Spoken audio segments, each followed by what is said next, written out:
Hiya,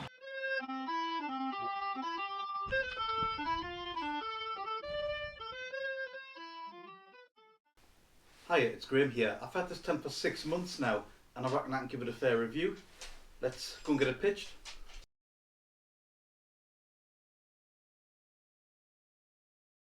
So I've roped in Oliver, my youngest son, to help us with the tent review, and he won't mind me saying this because he's open about it, but he's part of the ginger community and it does him good to get out in the sunlight and get some sun on his pale milky skin.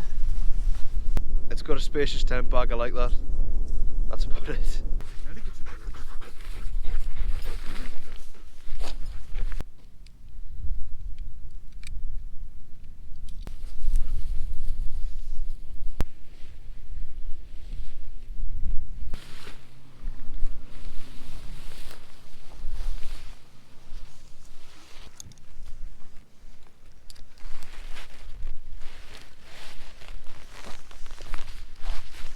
One thing I'm not super keen on are the pegs. They're really good quality and they are not going to break. But some of the tent is pitched with these metal rings, and if the angle of the peg is not quite optimal, it can slide up and off.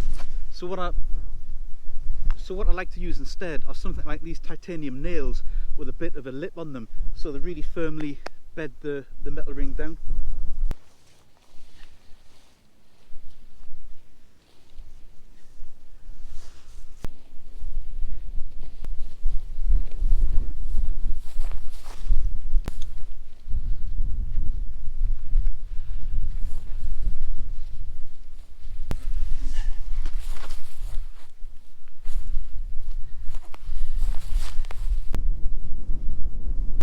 One thing I really like about this tent is the pole sleeve. The pole sleeve at the far side of the tent has a blind end, so when you pass the pole sleeve through, you're not fiddling about with the grommet here, and it's not going to poke through because it's got a really robust piece of rubber on the bottom, and it just makes me think why all tents aren't designed like that.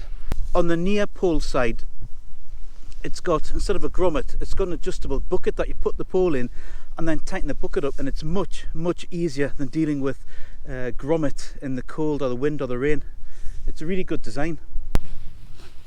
The thing you notice about the Akto from the outset is just how good quality it is. The stitching's good, the material feels robust and expensive, the guy ropes are thicker than usual, the pole is a 9mm compared to 8mm in lots of other single pole tent designs. It comes with a tie back for the door here, but one thing that I've found, and here's a tip, if you tie it back like you think you should from here,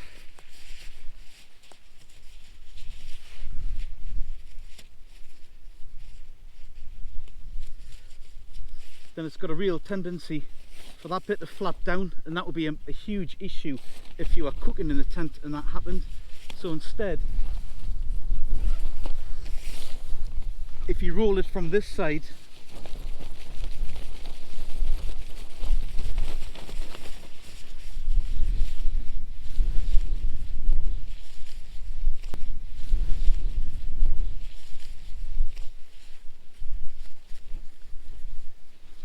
and that prevents it from flapping down. Inside the tent, the ground sheet feels really robust. It's alright, Darwin. That's Darwin just demonstrating how robust it is. I don't use a footprint with it. I don't really feel like I need to. Darwin! The inner vestibule is really big for the size tent, and you can easily store a rucksack or cook here, or your dog could sleep in here.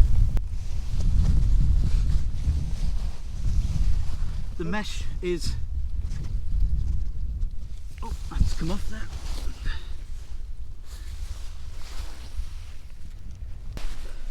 The mesh is a lovely cheery yellow colour, and it's completely solid on the inside because it's a 4-season tent.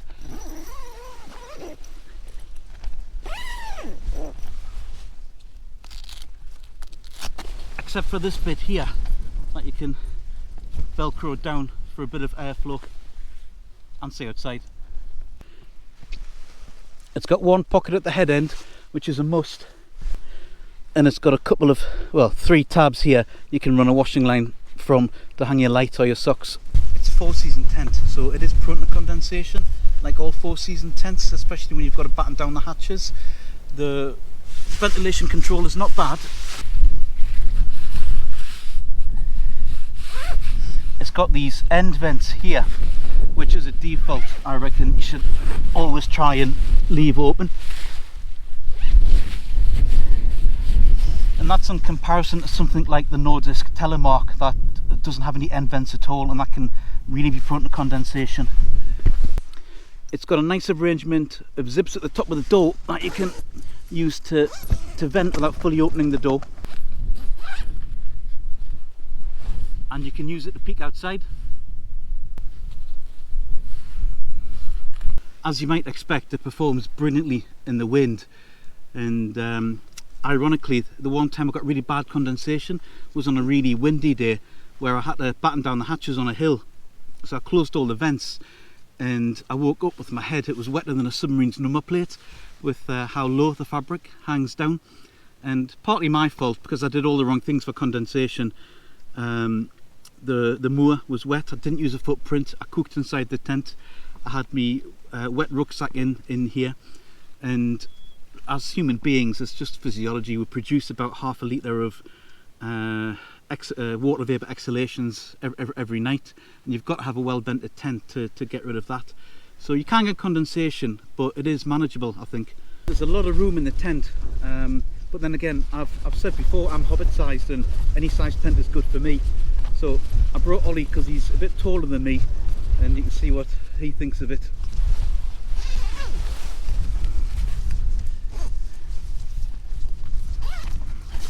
Ollie! Ollie, what do you think about the size of the tent? It's quite spacious if you want to take a dog with you. I don't know what else to say about it, to be honest. It's a tent. Of course, the sort of elephant in the room that I haven't talked about yet is the same issue with all Hilleberg tents, in that the cost is pretty eye-watering. For the price of this, I could have got a high-end tent from another manufacturer and a DJI mini drone, and had enough change for 2 cheap bottles of wine. So it is expensive, you can't get around that. I bought this in the UK in 2021 for £680. I hope my wife isn't watching this. And of course, you've got to decide whether any tent is worth that to you. If I'm being completely honest, with the wild camping that I do, I could probably get away with something like a Wild Country Zephyrus, and that would do me for almost all of my camping for less than a quarter of the price.